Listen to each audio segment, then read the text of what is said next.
এই রাজ্যপালের ভাষণ একদিকে সন্ত্রাস চলবে, একদিকে হামলা চলবে, একদিকে বিধানসভার মধ্যে কথা বলতে দেওয়া হবে না, একদিকে আপনি একজন ধর্ষণের অভিযুক্তকে বিরোধী দলনেতা করবেন, আর আপনি আমরা বলার সময় আপনাদের লোকেরা বাধা দেবে।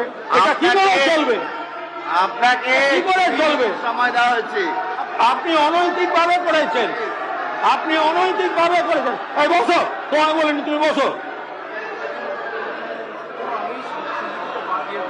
অপ্রয়োজনীয় অংশ, কুণাল বাবুর যে অপ্রয়োজনীয় অংশ ছিল সব সাংসদের থেকে বাদ যাবে।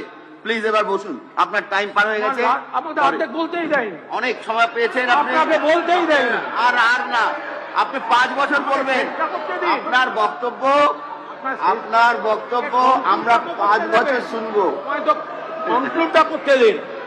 এখন এখানে যে এখনো যে 5 বছর শুনবো। উন্নয়নমূলক বক্তব্যগুলো রাজ্যপালের ভাষণে আছে সেগুলোকে পূর্ণ সমর্থন করে এবং আমরা যে সংশোধনী প্রস্তাবগুলো দিয়েছি সেগুলোকে গৃহীত করার অনুরোধ জানিয়ে এবং আপনারা আগামী দিনেও বিধানসভার ভেতরে এবং বাইরে আমাকে সমানভাবে ভয় পেয়ে গুরুত্ব দিয়ে চলুন, এই অনুরোধ করে আমার বক্তব্য শেষ করছি।